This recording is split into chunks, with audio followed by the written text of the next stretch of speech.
Hey, Tom McKay here, just coming on before the video starts to let you know that when we did this interview, it was over the phone, so there was no video exchange going on between the two of us. So that means that I had to come up with a sort of solution to the lack of video problem for a visual medium.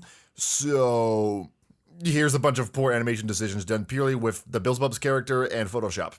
Enjoy! Hey, this is Lindsay Schoolcraft, and you're listening to Metal Robot Reviews. Initializing video. Metal interview. Welcome to the program. This is Metal Robot Reviews. Welcome to the Metal Robot Reviews channel. I'm your host, Tom McKay, and today we have a very special guest with us. You know her from such acts as Cradle of Filth, Antiqua, I hope I'm pronouncing that right. That one time she was with Billsbubs. And also, she's a growing YouTuber who's probably going to take over PewDiePie one day. It's Lindsay Schoolcraft. How you doing? Hey, Tom. I'm really good, thanks. How are you? I'm doing great. For the interviews I do, I usually like to structure them with just starting off with a couple icebreaker questions and then getting into the meat of the interview. So you okay with that? Awesome. It's your world. You do you. I'm just here visiting. Okay. What musical moment gives you chills every time you hear it? Ooh. Could be from anything you've heard, anything you've even done. Oh, that's tough because there's so many. Oh, so many moments. Son. That's a loaded question. It just depends on what I'm feeling that day and what comes up. Honestly, like the artist that's given me the most chills ever would have to be VAST, which is Video Audio Sensory Theater, which is the project of John Crosby from Seattle. Oh. And it's like post-grunge world rock. And man, anytime I go back and listen to his stuff, I always get goosebumps. The last band I asked this question too, so I'm trying to make this a trend. If you could be any cereal box character, who would you be? They're all annoying. Probably Toucan Sam. Okay. Why not? I don't like the Tricks Rabbit, and I don't like the Lucky Charms guy, so Toucan Sam is like... Maybe Count Chocula, but like then I'd be a dude. I guess we're all dudes.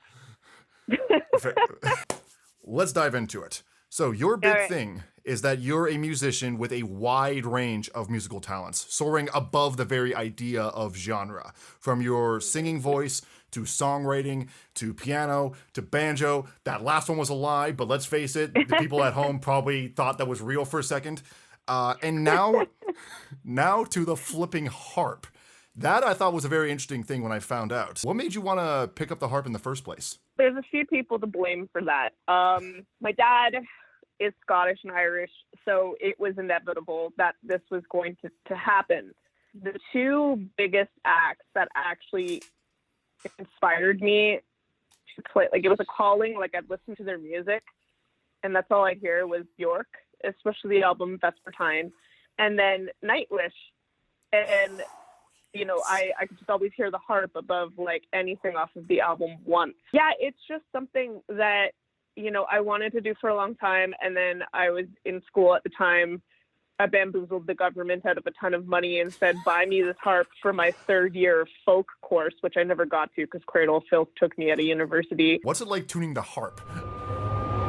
Oh, God. When I was doing research to come up with questions for this video, I did come across your YouTube channel and I saw the video Assumptions Are Toxic. Were the rumors really that bad? Like, was there that much people like spreading this around? Oh my God. Like the super fans in Mexico thought I was leaving Cradle of Filth. And I'm like, where did I say this? And then I understand like maybe the way my post was worded, it was lost in translation. But unless I say like literally, I am leaving Cradle of Filth, I'm not leaving Cradle of Filth. Metal musicians, most of them, have a tendency to avoid any kind of music theory whatsoever, whilst others, especially in prog, will say that it's very important and will use it in their day-to-day lives. Being that you have a bit of music theory under your belt, do you think it's helped with your songwriting or has limited you entirely? It's something I don't even think about. And then when I go to write, I'll be using it without even thinking about it because when it comes to writing, like you just have to, I feel something inside, I hear it, I want to get it out, everything adds up later. I feel that theory is the written language of music. It's like knowing how to read and write. It's important when you start bringing it to, like, when you want to work with a choir or an orchestra, or you're getting someone else to play your music and they don't want to do it by ear. And they're like, that's when it's important. Right. But the thing that blew me away is I was talking about it with Rocky, the gentleman I wrote my album with, and he doesn't know any theory, and the man's won 3 Grammys. If it's something that interests you, I say, love it, embrace it, go for it. But the problem I have with theory snobs is when they are insecure blatantly and they're using it as a one-up on you to make you feel stupid. That's when I have an issue. I have ran into some of those people who are like, well, I have my BA and I know my theory, therefore I'm better than you. Are you telling me you don't know about the C major 7 add 11 over F sharp? Oh my goodness. I mean, I can, but it's like, I'm like, who cares? Your new album, Martyr, is coming out this year in October, I believe. And on top of that, you've also been so prominent with Cradle of Filth and all over the black metal community with Antiqua, and as well as your cameo with Pantheon of the Night Side Gods by Beelzebubs. So with all of that going on in your life, what made you decide to start up a solo album? Well, the thing is people, like, I don't think they really knew, but I was a solo artist before I joined Cradle of Filth. I feel like my EP, my very old EP from 2012, was like my musical resume that got me into Cradle of Filth.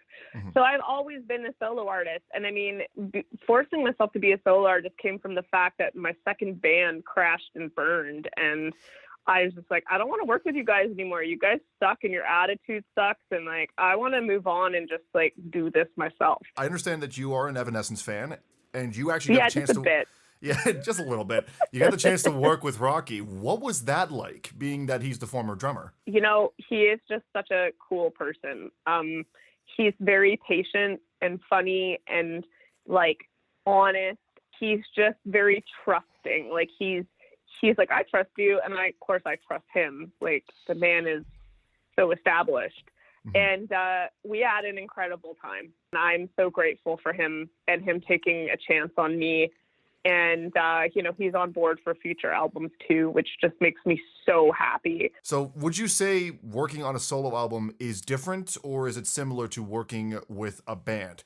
And furthermore, which approach would you say is more rewarding in the end? It's so different between my 3 projects.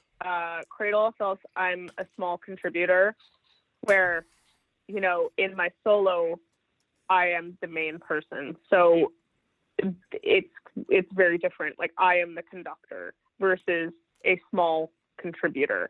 And then when it comes to Antiqua, I am a big contributor. I'm one of the top 3 composers of that black metal side project. That is a different role, and also I'm very different in all. And then when it comes to being a comic book character, that was just easy breezy. Slap down some vocals, thank you, cool. So that was like, Beelzebubs is easy, and I love that I'm a comic book character. I feel like I've really made it in life.